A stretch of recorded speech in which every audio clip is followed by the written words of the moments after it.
Avec moi, j'ai Monsieur Philippe Curval et Monsieur Pierre Bordage, auteurs de science-fiction dont je ne ferai pas la bibliographie parce que sinon on est toujours là demain.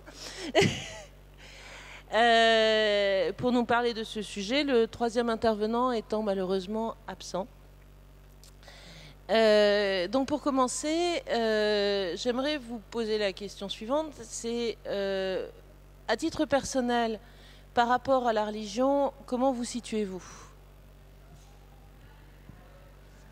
Bon, actuellement, je suis totalement athée, mais enfin, il faut bien dire qu'après avoir fait un nombre considérable d'écoles religieuses au cours de ma jeunesse, donc j'ai été formé par les jésuites, j'ai une espèce de background jésuite derrière moi qui me permet peut-être d'évoquer quelques souvenirs de l'époque. Mon rapport à la religion, il est complexe. Je suis né en Vendée. Pour certains dans cette salle, ça doit évoquer quelque chose, je suppose. Donc dans une atmosphère religieuse très présente. Et je me suis retrouvé au séminaire à l'âge de 10 ans, après avoir des petites crises mystiques comme ça, et on a décrété que je devais devenir prêtre. Et je suis donc allé au séminaire à l'âge de 10 ans, donc je suis entré en 6e au séminaire. Et au bout de 4 ans, j'en suis sorti totalement dégoûté de la religion, parce que je me suis rendu compte que la religion ne servait qu'à faire des petits soldats de la foi et ne tenait aucun compte des aspirations réellement spirituelles. Et donc de là a commencé tout mon travail sur la distinction entre spiritualité et religion, c'est-à-dire la véritable spiritualité qui conduit, je pense, à une sorte de liberté totale, et la religion qui, elle, est une forme d'emprisonnement mental. Donc on pourra peut-être parler tout à l'heure, voilà. Et donc j'ai cherché beaucoup, j'ai beaucoup réfléchi à cette question, et j'ai cherché des réponses un peu partout, dans les spiritualités orientales principalement, et j'ai trouvé des pistes d'exploration, parce que ça m'intéresse toujours de continuer à explorer la voie spirituelle, dégagée des dogmes religieux. D'accord. Donc tous les deux, finalement, vous avez vécu la contrainte religieuse. Donc on sait que les religions demandent en permanence à leurs servants, aux gens qui les suivent, un certain nombre de choses. On doit prier tant de fois par jour, on doit s'habiller de telle ou telle manière, on doit manger ou ne pas manger tel ou tel aliments.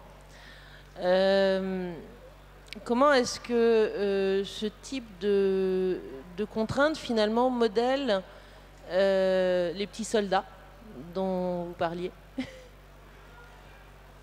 Je crois que les choses ont beaucoup évolué au cours de ces dernières décennies et que la religion que je connais, donc la religion catholique, a beaucoup changé par rapport à ce qu'elle a pu être autrefois, sur la pression qu'elle exerçait. Bon, elle exerce toujours une pression sur les gens qui actuellement sont encore sous la domination de la foi, mais il faut bien dire quand même que beaucoup de choses sont allégées. Mais finalement, au lieu de dire des banalités, si vous voulez, sur la pression sur le corps, donc déjà, puisqu'on absorbe le corps du Christ et qu'on est censé donc être transfiguré par lui, et surtout la pression sur la pensée, parce que finalement, une des choses les pires qui ait pu exister pour moi dans ma jeunesse, c'était quand même la confession. Parce qu'il y avait cette espèce de folie des prêtres, d'une manière générale, de vous faire avouer des choses abominables que vous auriez réalisées.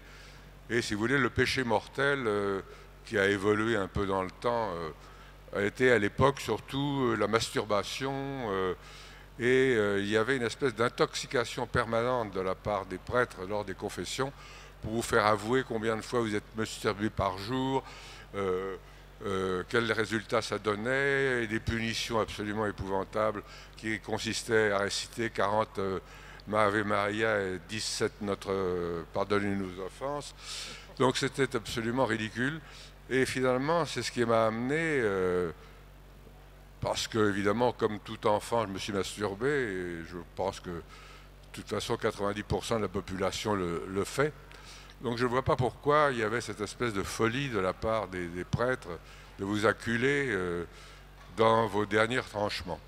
Je m'en suis ressorti d'ailleurs dans ma dernière confession, j'avais lu que parmi les péchés mortels les pires, il y en avait un qui était très rare, et donc lorsque j'ai été mis à la porte la dernière fois d'un collège de jésuites, j'ai dit, écoutez mon père, j'ai falsifié les lettres apostoliques. Et là, on m'a renvoyé. Je suis même pas sûr de savoir ce que c'est exactement qu'une lettre apostolique. Je suis un peu coincée. Alors, dans les contraintes de la religion, il y a un certain nombre de trucs qui sont liés à l'alimentation. On peut se poser la question, finalement, est-ce que ces éléments-là sont vraiment des outils de contrainte, ou est-ce que c'est la survivance de règles d'hygiène intéressantes ou de choses comme ça? On a finalement pas mal de contraintes liées à ça. Je pense qu'il y a un petit peu des deux. Je pense qu'il y a des traditions, par exemple la tradition du jeûne est une très bonne tradition. Je pense qu'on a besoin de jeûner de temps en temps, ça ne fait pas de mal à personne, et toutes les religions prônent le jeûne. Je pense que les religions du livre sont très particulières. On parle des religions du livre, donc les religions issues de la Bible sont très particulières parce qu'elles essaient en permanence de contrôler l'esprit de leurs fidèles. Donc de créer, donc par des dogmes, mais de s'infiltrer même directement dans l'esprit des gens, par tous ces commandements sur la nourriture, les habitudes, la sexualité. Philippe parlait de la sexualité, et il est évident qu'au séminaire, on devait dormir avec les mains au-dessus des pour éviter les masturbations dont tu parlais. Donc il y a toujours ce contrôle, et je pense que le contrôle de la sexualité est une obsession des religions du livre, parce que moi j'assimile les religions du livre aux religions de la sédentarité, c'est-à-dire que ce sont les patriarches qui prennent le relais des déesses mères. Si la religion était plutôt d'essence féminine au tout début, elle est rapidement devenue masculine, et c'est raconter ça dans les religions du livre, et que lorsqu'on est sédentaire, qu'on crée des familles, qu'on crée des territoires, qu'on crée des propriétés, on a une obsession soi-même, c'est de transmettre sa propriété à ses enfants. Or, si les femmes sont certaines que les enfants viennent d'elles, les hommes ne le sont jamais. Et donc, ils ont mis tout un tas de contraintes, dont la chasteté, dont le fait d'arriver vierge au mariage, etc., pour que les hommes soient sûrs que ce soit leur progéniture à qui ils donnent l'héritage.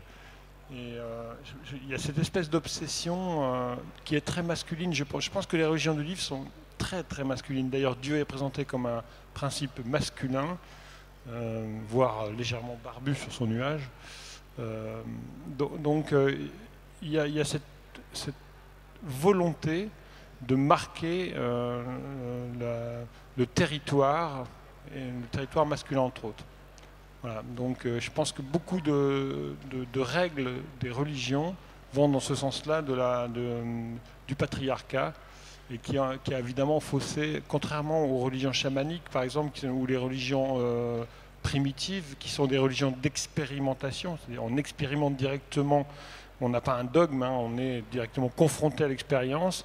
Nous, il n'y a plus d'expérience, sauf alors j'ai exclu les mystiques de la religion chrétienne par exemple, ou les kabbalistes de la religion juive, ou encore les soufis de la religion musulmane, parce que eux revendiquent l'expérience personnelle, c'est-à-dire il ne s'agit plus de dogme, mais il s'agit de vivre une véritable spiritualité intérieure qui n'a rien à voir avec des commandements, mais juste avec l'expérience, avec le ressenti. Mais à ce moment-là, la spiritualité passe quand même par l'expérience du corps. Oui, elle peut passer par l'expérience du corps, mais bien sûr, mais de toute façon, les mystiques n'ont pas une aversion du corps. Enfin... Non, mais les religions... oui, mais voilà, c'est ça qui distinguait les religions qui sont, à mon avis, des captations matérielles de la spiritualité, c'est-à-dire ce sont par exemple, vous avez le Christ. Et c'est sidérant. Si vous regardez la religion chrétienne, catholique, entre les commandements du Christ admis par l'Église, qui sont les évangiles canoniques, et ce qu'en a fait l'Église, il y a un monde d'écart. Et je ne comprends pas que les fidèles chrétiens ne se rendent pas compte à quel point il y a une différence entre les commandements du Christ. Aime ton prochain comme toi-même. Il est plus difficile à un riche d'aller au paradis qu'à un chameau de passer par le chat d'une aiguille. Quand même, je ne comprends pas que les fidèles catholiques ne remettent pas en question les hiérarchies chrétiennes dans la mesure où elle va à l'encontre de ses propres enseignements. Je ne sais plus ce que j'avais noté.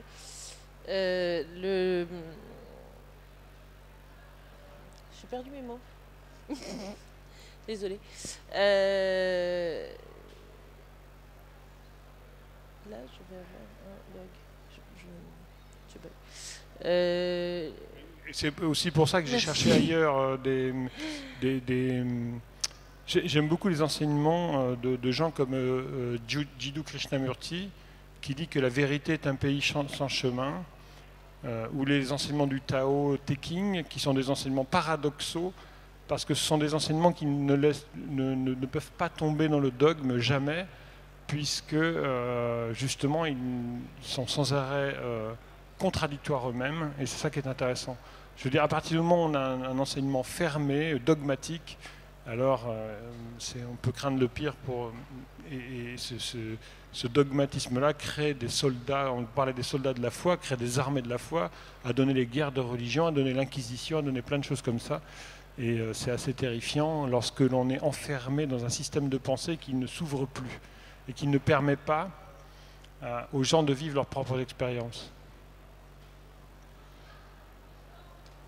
Par ailleurs, je voulais quand même dire que le mysticisme, d'une manière générale, impose des choses à son propre corps.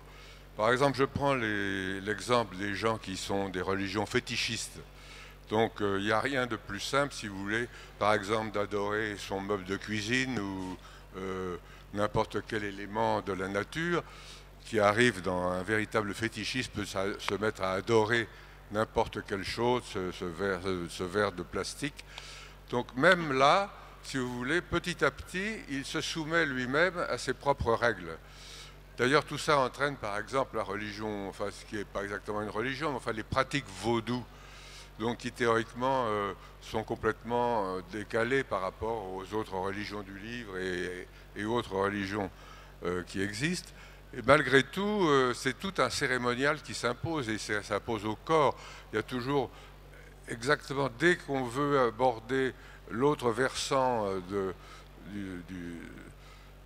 la connaissance du monde, c'est-à-dire vouloir savoir pourquoi on existe, et donc se fier à quelque Dieu que ce soit, même s'il est totalement personnel et illusoire, on arrive forcément à un moment donné à une pression qui s'exerce par la communauté sur l'individu dans tous les cas qui soient. Peut-être quand même que moi je reviendrais, si jamais j'avais une tentation mystique, c'est de revenir à la mythologie grecque, parce que finalement dans la mythologie grecque, il y avait quand même une très très grande liberté, étant donné que chaque dieu avait ses propres problèmes et agissait tous les uns contre les autres. Bon, ils agissaient sur les humains, ils les punissaient quelquefois, mais le grec à l'époque avait une possibilité considérable de jouer avec les dieux, c'est-à-dire qu'il pouvait privilégier tel Jupiter, tel Neptune, tel Vulcain, au détriment des autres, et à ce moment-là, ça amenait des jalousies entre les dieux, et donc il se préservait d'une certaine sorte de la contrainte de la religion qui n'était pas terriblement agressive dans le détail. Bon, évidemment, il fallait s'y soumettre, et de toute façon, à l'époque, personne ne pouvait croire une seconde qu'il n'y existait pas de Dieu, et peut-être que les choses ont évolué depuis grâce à ça. On parlait des contraintes des rites, en fait, quelque part. Est-ce que le rite, qui est plus ou moins inhérent à toute religion, est-ce que le rite est toujours une façon de se contraindre, ou est-ce que ça peut être aussi une façon de justement d'accéder à une certaine spiritualité, d'aller un petit peu au-delà de son corps, de sortir de là. On pense à toutes les pratiques de méditation, à la prière, toutes ces choses-là. Finalement, la prière, la méditation, j'ai pratiqué beaucoup la méditation, je continue d'ailleurs des fois. C'est toujours une démarche très personnelle finalement, je pense. Le rituel ou le rite semblerait déjà plus collectif. Et j'ai rien contre le rituel collectif parce qu'il peut effectivement amener à une forme de transcendance, pourquoi pas. Ça dépend comment il est vécu, ça dépend comment il est fait. Je suis allé au Brésil là récemment et je suis allé dans un endroit un peu particulier qui s'appelle la Badiania et où il y a un médium spirit qui reçoit des foules et il y a un grand rituel. Et il y a des rituels permanents et c'était très étonnant parce que moi qui ai rejeté beaucoup la religion catholique, je continue de la rejeter d'ailleurs, toujours avec cette histoire de séminaire et tout, je suis toujours resté là-dessus. Là, il y avait des gens. Alors, c'était un mélange. Hein, le spiritisme brésilien, c'est Allan Kardec, c'est mélangé avec la religion chrétienne, etc. Donc, c'est une forme de syncrétisme. Et il y avait des gens qui chantaient des chants religieux de façon presque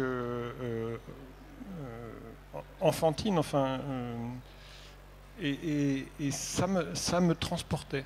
D'un seul coup, j'ai été transporté par ces chants. Je m'y attendais pas du tout, et j'entendais ces chants, je trouvais ça beau, et ça me mettait dans une émotion particulière qui me rappelait mes émotions que je ressentais enfant, quand j'entendais une sorte de chuchotement, de bruit du monde, sur laquelle je ne pouvais pas mettre de nom, c'était une forme de murmure, de présence sonore. Et d'un seul coup, je me suis retrouvé j'ai renoué avec ça. Et je me suis rendu compte que finalement, peu importe la religion, ce qui est important, c'est l'union de ces personnes qui chantent tous en même temps et qui créent quelque chose de très particulier qui s'appelle une forme de transcendance. Et ça m'a énormément intéressé. Donc ça fait partie des rituels collectifs, en fait, en quelque sorte, presque spontanés. C'était pas la transsubstantiation chère à l'Église ou ce genre de choses, mais d'un seul coup, moi, j'étais transporté et je me retrouvais dans ces émotions que j'avais ressenties enfant. On peut dire d'ailleurs du fait qu'il y a quand même une décrudescence considérable de la religion catholique et du nombre de fidèles qui suivent attentivement la messe. Par exemple, moi, dans mon petit village du Crotoy, où je vais très souvent, dans le temps, je me souviens avoir été le parrain d'un jeune homme, et il y avait un prêtre dans l'église, etc. Bon, maintenant, il n'y a plus personne, il y a une messe tous les trois mois, donc on voit quand même qu'il y a une déperdition. Alors je pense qu'il y a de ce fait, et pour relayer ce que disait Pierre, c'est le fait que la musique a pris une importance considérable dans notre monde actuel. Par exemple, quand on voit ce qui peut se produire, d'abord les premiers grands festivals qu'il y a pu y avoir, ou dans lequel il y a 40 000 personnes qui adorent pratiquement un chanteur, un groupe de chanteurs. Moi, je suis absolument stupéfait de voir des salles de 20 000 personnes acclamer un chanteur ou une chanteuse.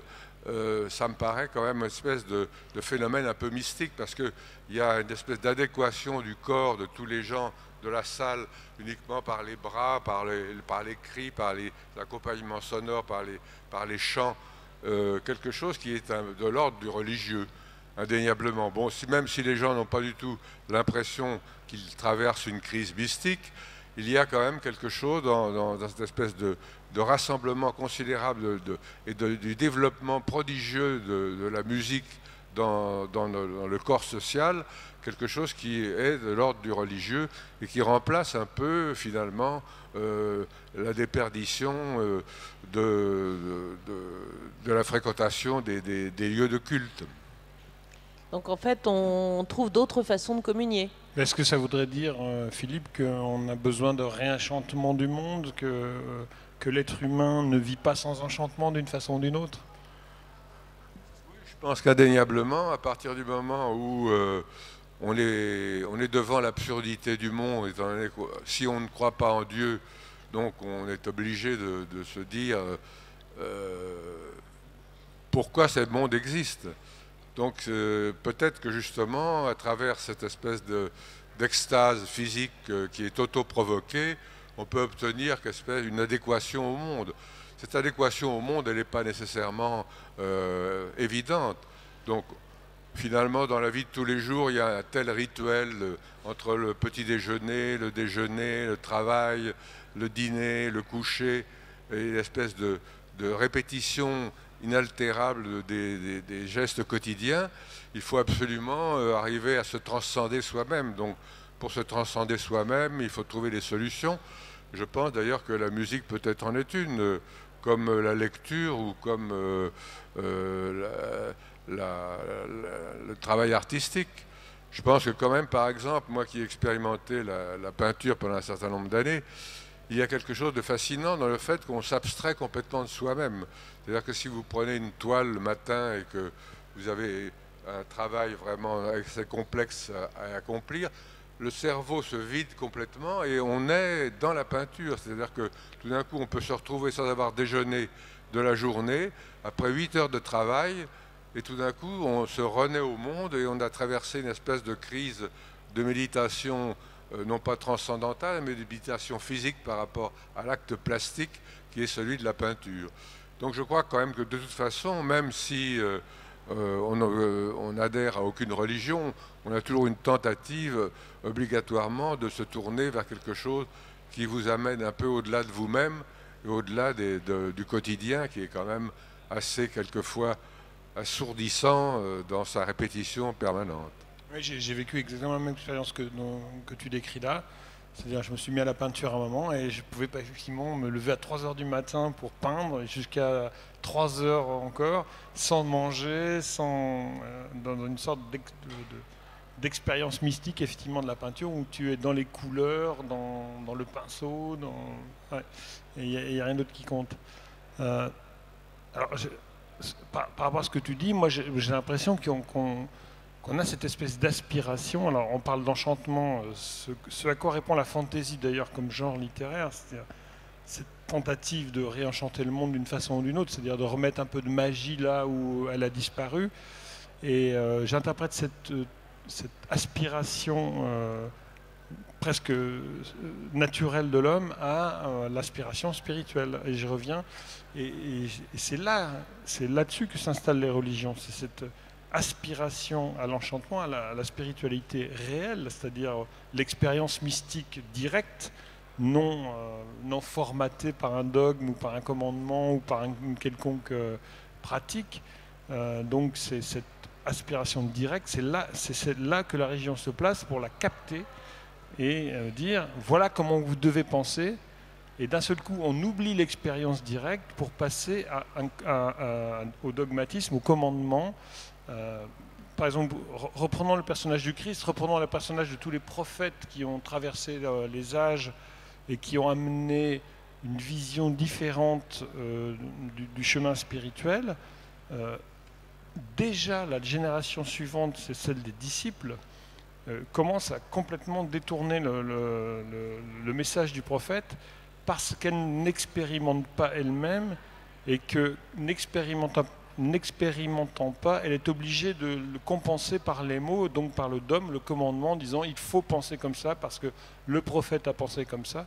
Et je pense que c'est l'essence des religions. C'est-à-dire que beaucoup de religions, enfin toutes les religions, dogmatiques, hein, je parle des religions du livre parce que peut-être que sur l'hindouisme c'est différent, bien que maintenant il y ait du nationalisme hindou qui est complètement absurde parce que par rapport à la religion c'est incompréhensible. Bon, enfin si, c'est compréhensible, mais c'est pas souhaitable en tout cas. Donc il y a ce passage-là de l'expérience directe au commandement qui, je pense, fait le malheur de bien de l'humanité. Alors, les religions, finalement, là, tel qu'on en parle, c'est forcément de la contrainte, du contrôle, une tentative de gérer les gens, de les cadrer. Quand même, au départ, on est aussi sur donner de l'espoir, sur essayer finalement d'apporter quelque chose, de créer une communauté, de faire des choses comme ça. Est-ce que les religions servent uniquement à prendre le pouvoir sur les gens? Ben, c'est ce qu'on tape dans l'histoire. La religion chrétienne, d'abord une religion d'opprimés, une religion de martyrs, qui devient dominante sous Constantin, qui prend le pouvoir, qui devient un truc politique. D'ailleurs, on appelle l'Église romaine, comme si elle s'était établie sur les ruines de Rome, et qu'elle avait reproduit l'Empire romain à sa façon. Mais elle commence il se trouve que, effectivement, quand on regarde les religions, quand on voit l'évolution des religions, elles finissent par prendre le pouvoir, elles finissent par s'imposer comme système de pensée référent, et uniquement celui-là. Mais c'est pas comme ça qu'elles commencent.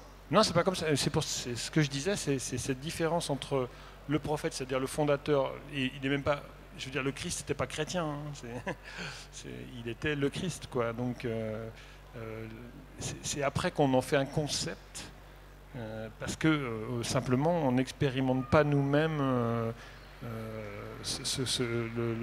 On n'a pas l'expérience du prophète direct, donc on est obligé de compenser par les mots. Et dès qu'on compense par les mots, dès qu'on nomme les choses, dès qu'on veut imposer une expérience à quelqu'un, alors on devient dogmatique, on devient oppressant et on prend le pouvoir systématiquement. Saint Paul déjà prend le pouvoir dans ses épîtres, il prend le pouvoir. Il donne des commandements, il dit il faut faire ceci, il faut que les femmes se voilent, il faut que ce... Vous voyez, c'est... Ouais. C'est la génération suivante quasiment du Christ, 50, 70 ans après, mais c'est très très proche.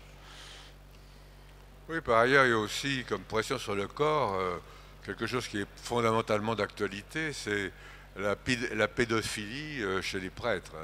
Quand même, c'est une chose que j'ai expérimentée personnellement. De même. Oui, c'est absolument effrayant, cette espèce le célibat des prêtres, c'est déjà... bon, théoriquement, c'est une vocation exceptionnelle qui devrait transcender l'être humain et donc s'abstenir absolument de tout rapport sexuel avec qui que ce soit. Et là, on peut dire qu'on se rend compte de plus en plus, c'est qu'on le dénonce de plus en plus, la pédophilie règne en maître dans l'Église catholique, aussi bien aux États-Unis qu'en France, qu'en Italie, que partout, et en particulier dans les écoles religieuses. Et là, je dois dire que plusieurs fois, j'ai été obligé de réprimander des prêtres qui s'abstenaient de garder un contrôle par rapport à moi. Mais par exemple, je voyais dans certaines écoles religieuses, véritablement, certains prêtres organisaient des espèces de petites congrégations dans lesquelles se passaient des masturbations mutuelles, des caresses, des fellations. Moi, j'étais dans une église, dans un collège très, très, très chic qui s'appelle Saint-Martin de Pontoise. Et donc, c'était réparti en différents pavillons dans un grand jardin. Et donc, il y avait des petites maisons dans lesquelles les prêtres étaient. Et le soir, on voyait, une fois que tout le monde était éteint, des rassemblements absolument épouvantables, enfin, sur le plan de l'influence que pouvait avoir sur des petites âmes fragiles cette relation dont les gens par la suite portent des marques indélébiles. Et ça, je dois dire que personnellement, c'est quelque chose qui m'a très rapidement éloigné de l'Église catholique, parce que de penser que des gens qui portaient Dieu en eux étaient capables de telles abominations, je crois que c'est quelque chose qui marque à jamais un esprit enfantin. Oui. Effectivement, les religions contrôlent particulièrement la sexualité, donc pour les raisons de patriarcat que Pierre évoquait plus tôt. Il y a aussi tous les contrôles sur l'avortement, l'interdiction finalement de disposer de son propre corps de la façon dont on le souhaite. Est-ce que... Alors là, pour le coup, Pierre, est-ce que les autres religions, les religions hors du livre que tu connais ou les spiritualités que tu connais, auraient ce même genre de contrôle ou de recherche, en tout cas, du contrôle sur finalement qui a le droit de faire quoi? Oui, parce que ce dont je parlais tout à l'heure par rapport au nationalisme hindou, par exemple, où évidemment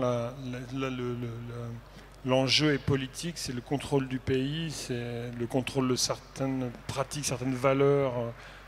Par exemple, maintenant, il y a des milices hindoues qui se créent et qui vont massacrer ou terroriser, en tout cas, les gens mangeurs de vaches.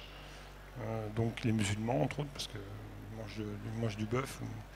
Et donc, il y a alors que cette religion, enfin, quand on lit les Upanishads, ça n'a rien à voir avec ça. Mais apparemment, toute religion, enfin les religions, même les orientales, qui pourtant sont paradoxales, qui ne sont pas basées sur un dogme, mais sur des écrits qu'on peut interpréter de différentes façons, sont exactement pareilles maintenant, dans le sens où elles cherchent à contrôler et à mettre leur propre pion au pouvoir. Donc effectivement, tout en Inde, voir la condition féminine est devenue catastrophique, une des plus catastrophiques au monde. Donc oui, on est sur un mauvais chemin des religions à partir du moment où elles deviennent dominantes, elles deviennent politiques, elles deviennent sociales.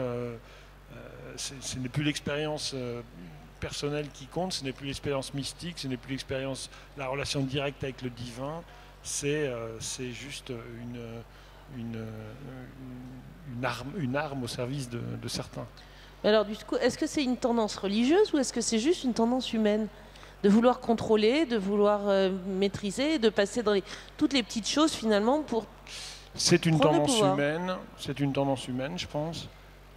Et c'est d'autant plus dangereux avec la religion que la religion est puissante à cause de cette aspiration spirituelle dont on parlait au départ. Enfin, à cause de ce besoin presque physique, presque vital de transcendance dont on parlait au départ. Et je pense que cette captation-là, regardez, je pense que par exemple le djihadisme qui fait peur à tout le monde en Europe actuellement et dans le monde occidental, j'ai l'impression que c'est une réponse directe au matérialisme. C'est-à-dire que l'option matérialiste, pour moi, elle est désespérante. Enfin, quand je regarde ce que peut m'apporter le matérialisme, je ne parle pas de l'athéisme, ce genre de choses, je parle de la possession matérielle en tant que vecteur de bonheur. C'est-à-dire, plus je possède, plus je suis heureux. Ça ne fonctionne pas. On le sait, ça ne fonctionne pas. Si ça fonctionnait, on le saurait depuis la nuit des temps, les gens riches seraient heureux, et ce n'est pas le cas. Donc le matérialisme pur ne fonctionne pas. C'est-à-dire l'identification à notre corps et à nos possessions n'amène aucune forme de bonheur. Elle peut amener des satisfactions provisoires, mais aussi énormément de peur. Regardez la fable du savetier et du financier de La Fontaine. Elle est assez éclairante à ce niveau-là. Tu peux me la résumer parce que je ne l'ai pas celle-là. C'est un banquier qui ne dort pas parce qu'il est toujours avec les soucis d'argent en permanence, et puis il entend un savetier qui siffle toute la journée sur le pas en bas de sa maison, et il va voir le savetier et lui dit t'as l'air joyeux et tout, moi je ne suis pas joyeux, et si tu veux bien qu'on échange nos métiers. Et donc ils échangent leur métier, et au bout de quelques jours le savetier revient voir le financier en disant moi je reprends mon métier de savetier, je ne veux plus de métier de financier. Voilà, parce que la vision matérialiste du bonheur ne fonctionne pas. Donc je ne sais plus où je voulais en venir. Du coup, les religions sont plus puissantes, enfin plus dangereuses parce qu'il y a une recherche de spiritualité. Voilà, alors cette espèce de captation de spiritualité fait que, alors oui, je parlais du djihadisme, et donc c'était le pendant au matérialisme pur et dur qui est actuellement la règle dans nos sociétés, parce qu'il y a une désespérance derrière ça, il y a une désespérance. Et en plus, si ces gens à qui on propose le bonheur publicitaire n'y ont pas accès pour une raison ou pour une autre, parce qu'ils sont stigmatisés, parce qu'ils vivent dans des endroits non privilégiés, etc., alors ils vont avoir tendance à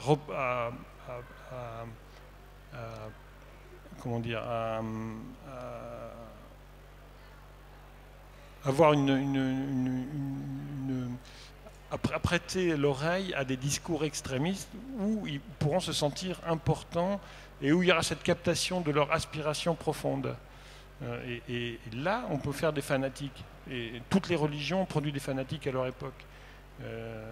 Les chrétiens ont été fanatiques, les musulmans ont été fanatiques, les juifs ont été fanatiques. Toutes les religions de livre ont été fanatiques à un moment ou à un autre, parce qu'il y a cette captation spirituelle poussée à outrance crée des soldats terrifiants. Tous les courants politiques aussi créent des fanatiques. Les courants politiques aussi créent des fanatiques. Pas de la même façon. Je pense que ceux qui acceptent de mourir, de se faire exploser, c'est très rare que le politique réussisse. Il y a eu Yann Palak, il y a quelques exemples comme ça dans l'histoire, mais les kamikazes, mais c'est très rare que massivement on pousse les gens à se sacrifier. Ceci dit, il me semble bien que c'est dans un livre à toi qu'il y a des gens qui se suicident, et puis ensuite on vend le suicide au plus offrant. Dans l'Évangile du Serpent ou dans un des suivants, je crois, dans cette trilogie-là. Où il y a quelqu'un et que effectivement il y a quelqu'un qui est instrumentalisé pour se suicider et se suicide et ensuite la revendication finalement de la cause pour laquelle il se serait suicidé, c'est une autre transaction. Oui, je ne me souviens plus exactement de cette scène, mais ça me dit vaguement quelque chose. Moi, ça m'a marqué. Ouais. Effectivement, dans la trilogie des prophéties, j'ai beaucoup réfléchi. Enfin, la trilogie est une réflexion sur le poids des religions dans le monde, jusqu'où elle peut emmener le monde. Elle peut l'emmener très loin dans la destruction.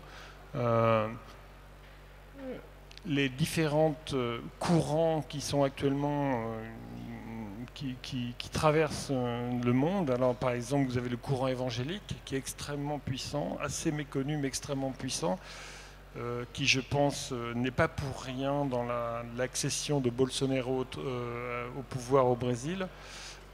Donc, cette tentative de contrôle des populations par la religion se poursuit de façon encore plus évidente qu'avant, comme s'il y avait une sorte de urgence à contrôler le monde pour installer ses propres valeurs.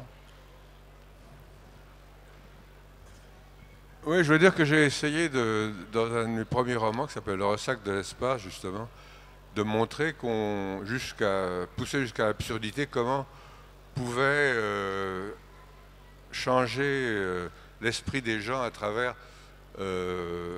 l'imposition de quelque chose qui n'est pas exactement une religion. C'est-à-dire que ce sont les extraterrestres, n'est-ce pas, qui ont besoin de serviteurs pour exister parce que ce sont des boules qui ne peuvent pas se mouvoir par elles-mêmes.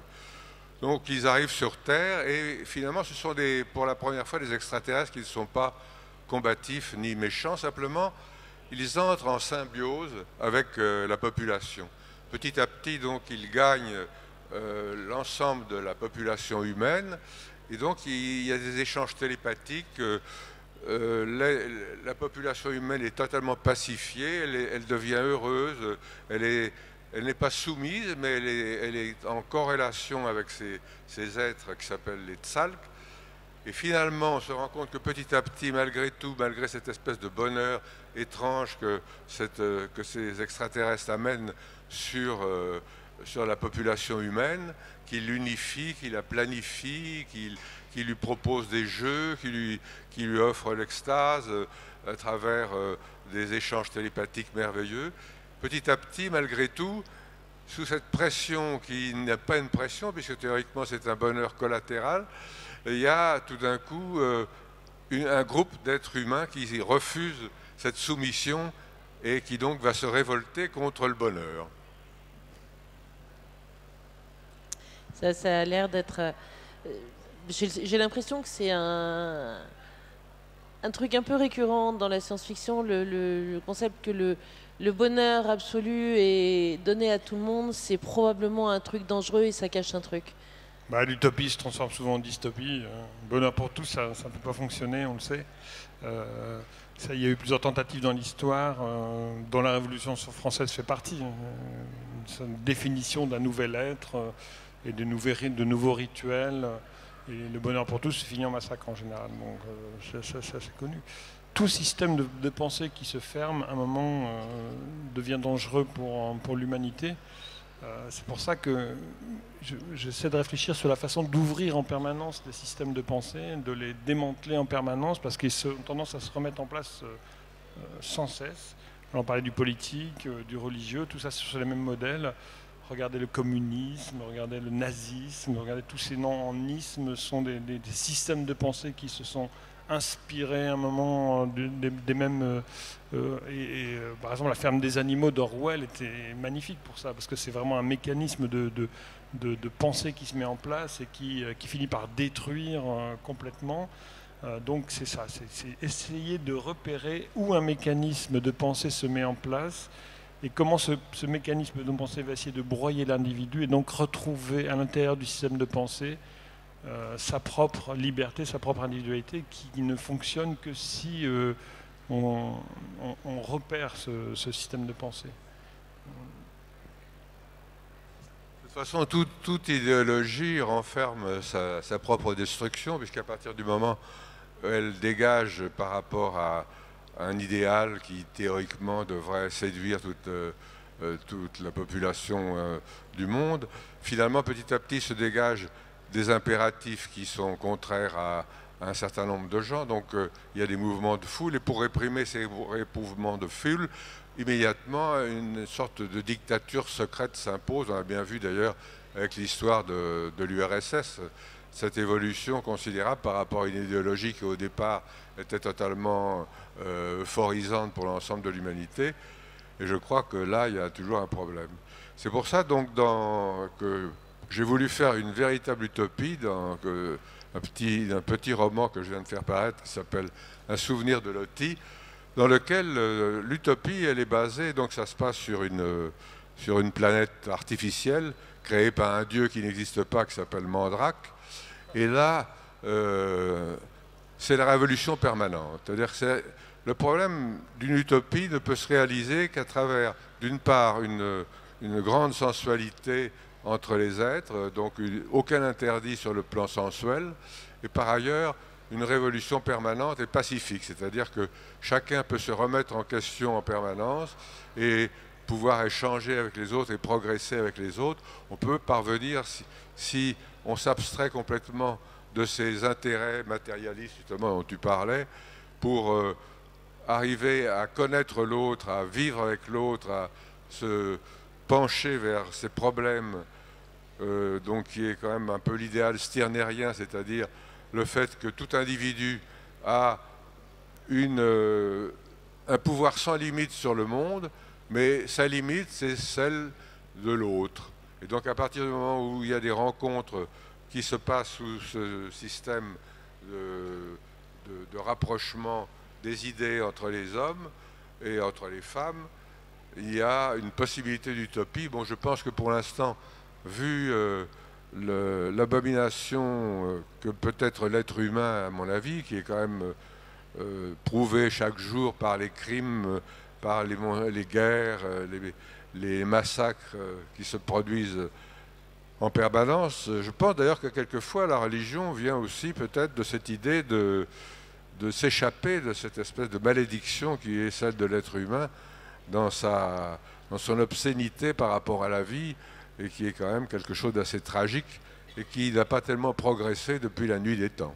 Oui, c'est vrai que la religion semblerait arriver pour essayer d'échapper à la malédiction dont tu parles, mais elle recrée de la malédiction de la même façon, voire pire. Et c'est ça le problème des religions. Je ne sais plus où j'ai lu ça. Sinon, ça doit être quelqu'un qui me l'a dit. Une réflexion qui revient de temps en temps, c'est mais si tu es athée, d'où vient ton sens moral, en gros, hein. C'est quelque chose que j'ai déjà entendu. C'est-à-dire que ça ne pose aucun problème si on a un sens moral, qu'on soit athée ou qu'on soit de n'importe quelle religion, on l'a. C'est pas quelque chose qui se transmet, c'est quelque chose qui est totalement intérieur à soi-même. À partir du moment où on se fixe des règles, dont celles que je viens de définir, je ne dis pas que je suis un être parfait, hein, non, ça très loin de moi. Ah, c'est décevant. Hein. Mais je pense que quand même, petit à petit, d'ailleurs, au début, quand j'étais très jeune, je n'avais aucun sens moral. Je crois dire que vraiment, j'ai failli même me précipiter dans la délinquance, puisque j'étais complètement débarrassé de toute contrainte religieuse qui me fixait les objectifs de maintien de moi-même par rapport aux autres. Donc petit à petit, je me suis forgé un sens moral qui n'est pas absolument parfait, mais qui quand même est le fruit d'une longue réflexion. 90 ans de réflexion, ça peut quand même vous amener un jour à penser soi-même qu'on peut avoir des règles qu'on s'impose et les appliquer de la manière la plus équitable possible. Mais je voulais raconter une petite histoire qui est assez amusante à propos, par exemple, de l'interdit du paradis. Le paradis, donc chez les musulmans, c'est donc 30 vierges qui vous attendent au paradis. Et donc une fois, j'ai eu une amie qui m'a dit « Quelle horreur! Quand je vais arriver, je vais avoir 30 jouvenceaux qui vont m'attendre, j'en ai vraiment pas envie. » Bon, je pense que le temps avance et donc voilà, je vois qu'il y a des questions dans la salle, il y a des mains qui se lèvent. Alors est-ce qu'on a un micro? Oui, le micro approche. Bonjour. Pardon. Merci pour cette table ronde, hein, c'est très intéressant. Il me semble qu'on a beaucoup exploré le côté sombre de la force, là, de la religion, et peut-être qu'on pourrait se quitter sur une note un peu plus lumineuse, parce qu'il y a forcément un côté lumineux dans la force aussi. Et puisqu'on est aux Utopiales, il me semble, moi personnellement, j'ai eu la chance de ne pas naître dans une famille religieuse. Donc j'ai lu mon premier livre de science-fiction à 10 ans. Je me suis toujours senti mystique, je le suis toujours, j'en ai 60 aujourd'hui. Et moi, le lien avec la religion ou le mysticisme et la science-fiction est tellement évident. Et je ne sais pas ce que vous en pensez, vous, mais je trouve qu'au fil des décennies, la spiritualité est de plus en plus présente dans la science-fiction. Et pour moi, c'est ma religion, la science-fiction. Donc, religion, ça vient de religare, ça veut dire relier. Et je trouve que nous tous ici, on est reliés par cette religion de la science-fiction. Et il suffit de parler avec quelqu'un qui a lu les mêmes bouquins que nous, que ce soit Dune, Hyperion ou un cycle comme ça, et on est complètement transcendé en fait par le genre. Et pour moi, ça, c'est le côté lumineux justement de la science-fiction et de la religion aussi, pourquoi pas, après tout. Je croyais que je faisais plus partie d'une religion, mais là je m'aperçois que je suis non seulement adhérent, mais quasiment un prêtre. Un grand prêtre. Ça fout les boules quand même. Oui, mais je suis d'accord avec vous sur le côté mystique de la science-fiction qu'on retrouve dans Dune, dans Hyperion, dans plein de livres. En Terre étrangère de Robert Heinlein, Demain les chiens de Simak, enfin il y a plein de livres où, parce que je pense que la science-fiction étant, je pense, un reflet de la vie, eh bien, elle parle aussi des aspirations mystiques de l'homme, parce que c'est ce qu'on disait tout à l'heure. Enfin, moi, je suis persuadé, peut-être que j'ai tort, en tout cas, c'est la voie qui me plaît d'explorer, que l'homme a une aspiration spirituelle, voire divine, et que la science-fiction reflète forcément ça d'une façon ou d'une autre, et la fantasy aussi. Oui. Et puis, c'est vrai qu'on parle une sorte de langage commun qui est très agréable. Les échanges sont plutôt agréables, on peut débattre, il y a aussi, je pense, un grand respect entre auteurs, lecteurs dans le milieu de la science-fiction. Il y a un grand respect entre les auteurs du genre. Je pense que, ayant fréquenté plusieurs milieux littéraires, je pense que le milieu de l'imaginaire littéraire est vraiment un milieu ouvert, accessible, sympathique, où il y a très peu de conflits ou de jalousie. Voilà, on parle de la France, là? Oui, il y en a bien quelques-unes un peu sûrement, mais il ne faut pas exagérer. Mais voilà, c'est un milieu dans lequel je me suis toujours senti bien, parce que les échanges étaient, effectivement, on parle un langage commun, et que les échanges étaient féconds immédiatement, nombreux, variés, super intéressants, ouais, c'est vrai. Oui, parce on n'a pas parlé du tout des sectes, qui est quand même quelque chose de très important par rapport à des religions. C'est-à-dire que quelquefois, la science-fiction, les gens qui y participent ont tendance à se réunir en secte. Sauf que c'est une des rares sectes où il n'y a pas de gourou. En général, il y a une espèce de consensus général par rapport. On est tous mélangés, on est tous fraternels dans l'ensemble. Je pense que c'est un monde sectaire, mais parce que quand même il y a des petits groupes qui s'isolent les uns des autres. C'est peut-être d'ailleurs un des grands drames de la science-fiction, c'est cette espèce de se refermer sur elle-même et d'empêcher son expansion telle qu'elle a pu exister. Moi personnellement, quand j'ai commencé à écrire, il y a eu un prodigieux développement. Il y a eu des articles dans les journaux, partout, dans les années 50, 60. Ça a été un véritable miracle. Les gens ont eu l'impression de retrouver une littérature différente qui apportait des solutions différentes au travail de l'écrivain.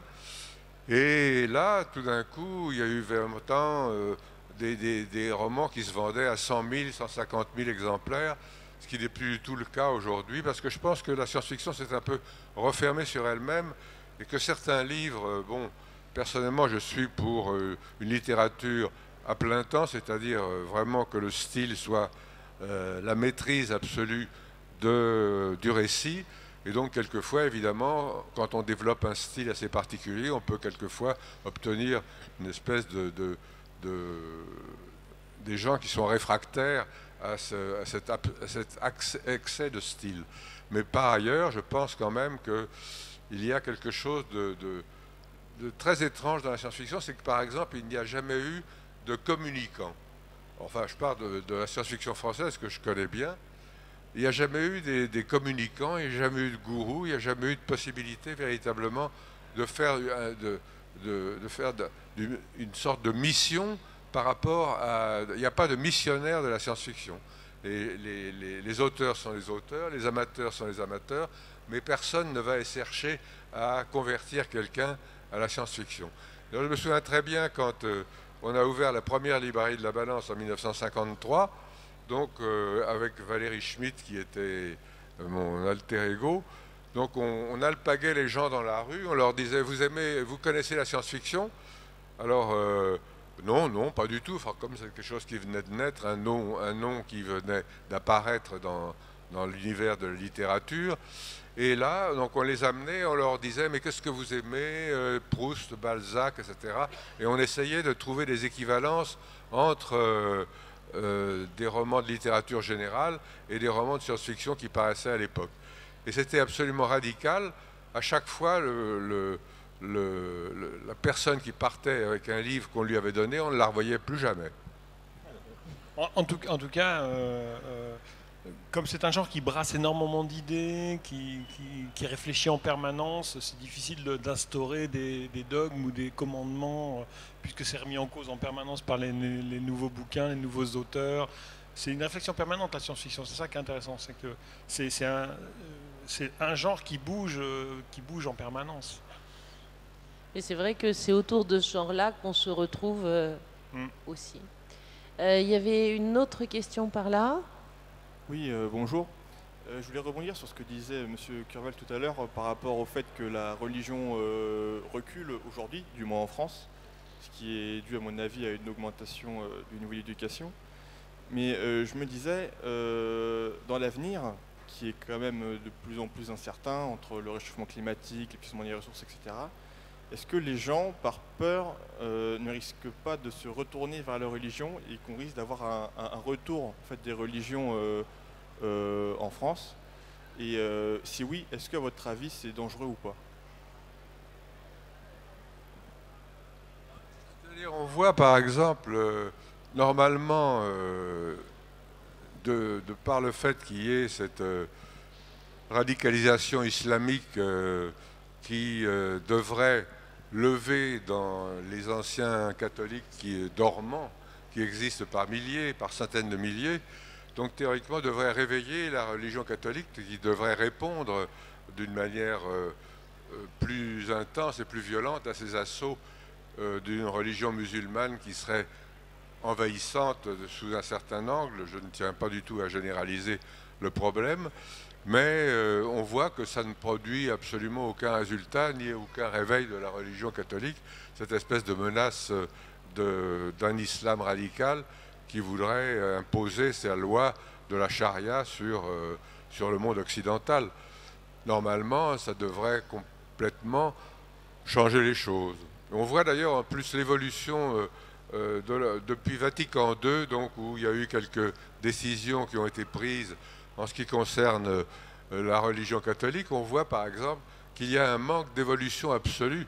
Donc le dernier pape François, qu'on voyait très bien arriver dans un premier temps comme un libérateur de la religion, qui a concédé quelque chose, apparemment, finalement revient à des dictats absolus sur l'avortement. Il a dit qu'un avortement, c'est pratiquement un terroriste qui rentre chez vous. Donc c'est des déclarations absolument épouvantables qui ne peuvent absolument pas, par rapport au monde contemporain, où la liberté de penser est quand même beaucoup plus grande qu'elle ne l'a été auparavant, que le confort général de l'individu sur le plan social s'est amélioré aussi considérablement en un siècle. Donc on voit très mal que cette espèce de doctrine qui revient par ce pape qui théoriquement devrait être libérateur, qui devrait supprimer le célibat des prêtres, qui devrait permettre l'avortement dans certaines conditions, tout au moins changer. La seule chose qu'il ait réussi à changer, c'est changer la messe française de latin en français, qui, à mon avis, lui retire une grande part de son mystère. Pour répondre à votre question, moi je pense que le mouvement est amorcé. Et je pense que dans les périodes d'incertitude, ce sont les prêts-à-penser les plus radicaux qui ont le plus de succès. Et je pense que le pape François dont parle Philippe, c'est très bien ce qu'il fait en revenant en arrière, c'est en radicalisant l'Église pour que les gens qui soient effrayés ou inquiétés par la situation actuelle reviennent à des systèmes de pensée radicaux dans lesquels ils se sentiront assez en sécurité. Parce que plus la pensée est radicale et plus on a l'impression qu'à l'intérieur de cette pensée on est en sécurité. Et je pense que le mouvement est amorcé. On a son pendant politique qui est celui de montée d'extrême droite un peu partout dans le monde, de façon, y compris chez les Nordiques, qui n'ont pas spécialement des problèmes d'immigration ou ce genre de choses. Et je pense que c'est en train de se produire tranquillement et que on risque un jour de s'apercevoir que finalement beaucoup de gens se sont radicalisés dans la religion ou dans un autre système de pensée aussi radical, pas pour se sentir à l'abri en quelque sorte. C'est cette espèce d'instinct grégaire, on va se réfugier dans quelque chose qu'on connaît au moins, avec des certitudes absolues, parce que ça évite d'avoir peur de l'avenir. Oui, je suis d'accord que ce parallèle est intéressant, mais malgré tout, tout cela ne pourra s'appliquer que sur des gens qui sont déjà plus ou moins convaincus. Je ne vois pas tellement qu'il y ait une expansion, parce que par rapport au corps social en général, on peut dire qu'il y a une telle modification du corps social que la façon de vivre des gens a tellement évolué dans leur liberté quotidienne que cette radicalisation devra peut-être s'exercer sur certains individus, mais je ne crois pas qu'elle puisse favoriser une expansion de la religion. Ce qui est intéressant, je parlais des évangéliques tout à l'heure, c'est le terrain qu'ils gagnent en Afrique, en Amérique du Sud, un petit peu partout. Ce sont des chrétiens comme ils sont beaucoup plus offensifs et beaucoup plus radicaux que d'autres. Et ça fait tache d'huile un peu. C'est vrai qu'on est peut-être moins touché notre continent pour l'instant parce que les problèmes sont peut-être moins aigus, mais oui, si la peur continue, si on parlait de réchauffement climatique, le besoin constant de surveillance, on réclame des caméras de surveillance partout, on est là, il y a à mon avis un risque majeur d'adhésion presque collective à des valeurs beaucoup plus radicales. Ouais. On est arrivé à la fin du temps alloué à la conférence. Pour les autres questions et pour continuer la conversation, Philippe et Pierre vont être en dédicace là tout de suite à la librairie. Merci à tous pour votre présence. Merci Pierre, merci Philippe.